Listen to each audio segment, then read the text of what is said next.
Okay, so in this video, we're going to talk about properties of logarithms. Specifically, we're going to talk about how to expand logarithms using special properties, as well as condensing logarithms using these special properties. So let's get started. Here, we see a chart called the properties of logarithms chart. And there are three main properties which I would like to refer to as the big three. And so first, you have the product property, which is written in condensed form, log base b m times n, and the expanded form, which is log base b of m plus log base b of n.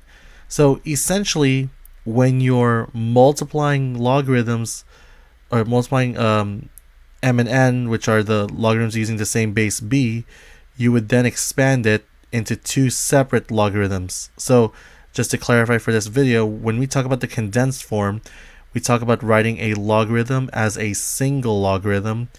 And when we talk about the expanded form, we talk about writing the logarithm as multiple logarithms. So likewise with the quotient property, if you have log base b of m over n, you can then expand that logarithm into log base b of m minus log base b of n. And with the power property, log base b of m raised to the n power can then be expanded into n times log base b of m. So another clarification to be made here is that in the power property of logarithms, we like to keep the exponents in the condensed form, but in the expanded form, we do not want the exponent, and we'd rather move the exponent to turn into a coefficient or a number in front of the logarithm.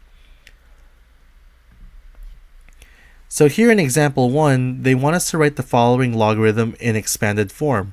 And you're probably wondering, how do we start this problem? So here you have log base 3 of a squared times b to the 5th times c to the 6th.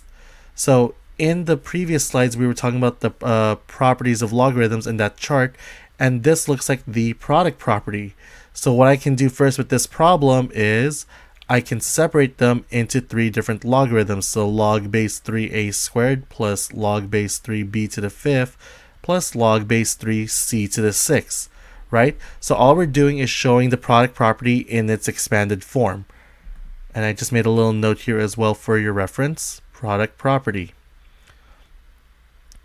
Now, in the second step, if we're writing something in expanded form, remember how we mentioned that we don't want exponents in the expanded form, but we'd rather have them as coefficients. So my second step will be to write all those powers as coefficients. So 2 log base 3a plus 5 log base 3b plus 6 log base 3c. And just again, it's the power property of logarithms. And once we fully expand it, I'm just going to box my answer because that's the end of the problem. Now, in example 2, it's the same thing. We're going to write this following logarithm in expanded form.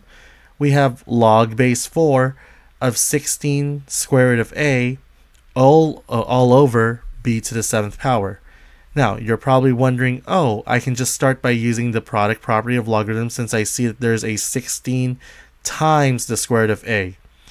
However, if you're faced with a fraction in the condensed form first, the first thing you want to do is actually separate the logarithm using the quotient property. So log base 4 of 16 square root of a minus log base 4 of b to the 7th. So again, quotient property. And then in the next step, I can then separate my product that I see there, right? The 16 square root of a. I can then break that up into log base 4 of 16 plus log base 4 square root of a, and then minus log base 4 b to the 7th. So essentially, like I said, I just brought down the 16 square root of a and changed it into log base 4 16 plus log base 4 square root of a, and brought down the log base 4 of log base 4b to the 7th to do the product property on this problem. And just like with the previous problem, we do not want any exponents, right? So we know that 7 is going to move. But prior to that moving, in our third step, we're going to do a little bit of magic here. First things first, if you've observed this, log base 4 of 16 looks kind of familiar and doable. So a way of evaluating log base 4 of 16 is also asking yourself 4 to what power is 16, right? So that would give us 2, right? Because 4 squared equals 16. Then we also notice that log base 4 square root of a can actually be transformed as well. Specifically, the square root of a can then be transformed into log base 4 a to the 1/2 power, and then just bring down the log base 4 b to the 7th. So at this step, I'd like to refer to this as the properties of logs and exponents, which you can find in another video. Then, since we have another power present in the problem, I'll bring that 1/2 and 1/2 to the front as well, including the 7. So now on my next step, it's going to be 2 plus 1/2 log base 4a minus 7 log base 4b. And that's just the power property in action. And with that, we have finished expanding this problem. Now, in example 3, we want to condense the following logarithm. So right now, we see that 3 log base 2x plus 4 log base 2y minus 5 log base 2z is written in expanded form, right? So our goal now is to write, it's written in condensed form, so we want to write in, it is in expanded form, and we want to write it in condensed form. So first things first, notice all those coefficients in the front. In condensed form, we want the exponents. So I'll rewrite this as my first step. Log base 2 of x cubed plus log base 2 of y to the 4th minus log base 2 of z to the 5th. That is just the power property in reverse, in the condensed form. Then, on the next step, if we do our operations from left to right, I see that plus comes first, so I'll deal with the log base 2 of x cubed plus log base 2 of y to the 4th first. That's a product property, so my next step is going to be log base 2 x cubed times y to the 4th in parentheses minus log base 2 z to the 5th. So again, that's product property, just to reiterate this portion.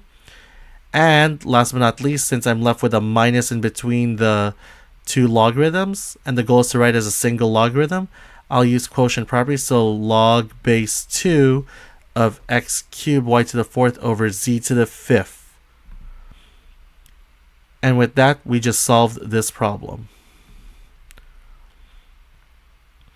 And in our last example, we want to condense the following logarithm once again. So starting off with this problem, we want to bring the 1/4 back up and the 2 and the 3 back up as well. So first step, log base 2 of x to the 1/4 plus log base 2 of y to the 6th plus log base 2z to the 3rd.